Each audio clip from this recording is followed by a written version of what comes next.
روزانہ 5 وقت پڑھی جانے والی نماز میں غلطیاں برسوں تک جاری رہتی ہیں، سیکھ نہیں پاتا بندہ.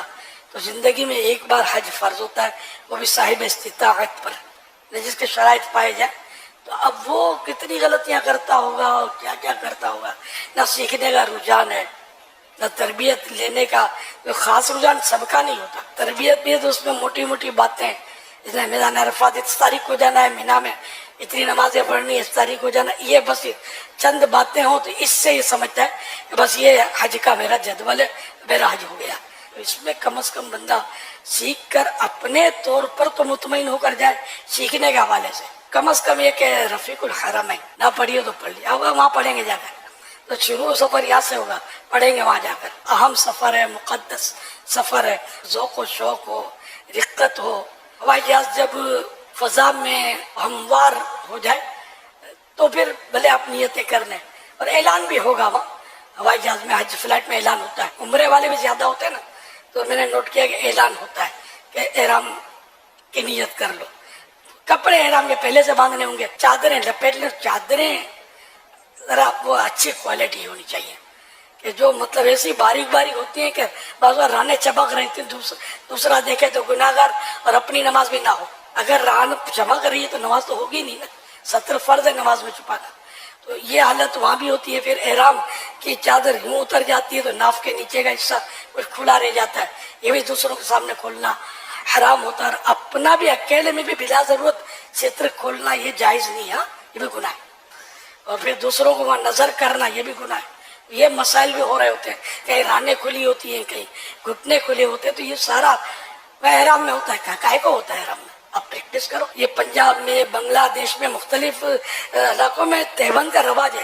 کبھی ان کے گھٹنے آپ نہیں دیکھیں گے، کبھی رانے نہیں کھلیں گے. ہم نے علماء کو دیکھا ہے، میں مفتی وقار الدین صاحب رحمۃ اللہ علیہ کو 100 بار دیکھا ہے تہبند میں. کبھی مطلب تصور بھی نہیں ہے کہ معاذ اللہ کو بے پردگی بھی ہو سکتی ہے. تو یہ کیا پریکٹس کرنی پڑے گی. آپ بولو گے پہلی بار جا کر وہاں باندھیں گے، بولیں گے یار ایک سرا یہاں جا رہا ہے، ایک چھیڑا وہاں جا رہا ہے، اور یار یہ تو یوں تو اپنے کو آتا نہیں ہے. چلنے کی پریکٹس کریں. پٹا اگر باندھنا ہے جس میں کچھ بیلٹ میں چیزیں رکھنی ہے تو وہ بھی ذرا اچھی کوالٹی کا ہو. میں نے جو نوٹ کیا وہ نائلون کے اچھے ہوتے ہیں، ریگزین وغیرہ کے ٹوٹ پھوٹ جاتے ہیں. اور یہاں جو ابھرا ہوا ہوتا ہے نا، یہ حصہ میں پاسپورٹ وغیرہ رقم یہ رہ جاتی ہے. اور سامنے ہوگا تو کٹنے کا چانس کم ہوگا، پیچھے ہوگا تو ہو سکتا ہے کوئی یہ بھی ہوتا ہے، مطلب ہو جاتا ہے. اللہ پاک رحم کرے. تو چور جو ہے نا ہر جگہ یہ پہنچ جاتے ہیں، معاذ اللہ پکڑے بھی جاتے ہیں. معلومات طواف پہ بھی وہ گڑبڑ کر دیتے ہیں، نکال لیتے ریال وغیرہ. طواف میں یہ ہوتا ہے کہ بعض لوگ دل آزاریاں بھی کر رہے ہوتے ہیں، تو دھکا مارا کوئی نہیں، ہمارا اندھا ہے دیکھتا نہیں ہے، ہٹ رستہ دے. تو یہ نہیں کرنے کا ہم کو، بلکہ کوشش کرنی کہ ہمارا بدن کسی سے بلا وجہ ٹچ بھی نہ ہو. عورتیں بھی ساتھ میں چل رہی ہوتی ہیں، ٹولیوں میں بعض اوقات چل رہی ہوتی ہے، بعض اوقات اکیلی چل رہی ہوتی ہیں، مردوں کے قریب آ جاتی ہے، مرد ان میں جا پڑتا ہے، بعض اوقات دھکے لگتے. تو اس میں اپنے آپ کو سنبھالنا. تو یوں جتنا ہو سکے اپنے آپ کو سمیٹ کر چلے کہ میری وجہ سے کسی کو، اپنے کو بھلے کوئی اگر کوئی دھکا ٹھڈا لگ جاتا ہے نو پرابلم. یہاں جو دھکے کھائے گا وہ جلدی منزل پار کر لے گا، یہاں گرے گا وہ جلدی سنبھل جائے گا. آپ کی وجہ سے کوئی نہ گرنا چاہیے، نہ آپ کی وجہ سے کسی کو دھکا ٹھڈا پڑنا چاہیے. یہ خیال رکھنا ہے. نہ کونی لگنی چاہیے. اپنی طاقت کا مظاہرہ کرنے کا یہ موقع نہیں ہے، یہ عاجزی کے اظہار کی جگہ ہے. اور جتنی عاجزی کریں گے اتنی انشاءاللہ آپ کو ابھار ملے گا اور انشاءاللہ بلندی پائیں گے. پھر یعنی بڑا آدمی تھک جاتا ہے سفر پہ، ان میں بڑا چیم ہو جاتا ہے. صحیح بات ہے، اتنی مشقت کبھی زندگی میں کی نہیں ہوتی ہے.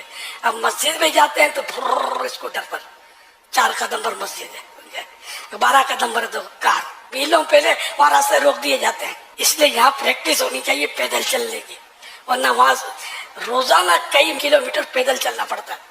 خود مسجد نبوی شریف، مسجد الحرام شریف اتنی توسیع ہو گئی ہے کہ مسجد الحرام شریف میں بھی داخل ہونے کے بعد کعبہ شریف کی طرف جانے کے لیے آپ کو چلنا پڑے گا، ٹائم لگے گا اس میں. اور گھر یہ نہیں کہ آپ نے برابر میں گھر ہے، مسجد الحرام کے برابر میں تو غریبوں کا کام ہی نہیں ہے. ہم جیسے جو غریب لوگ ہوتے ہیں وہ کہاں کہ ہم تو جا کے عزیزیہ میں جا کے پڑھ جاتے تھے.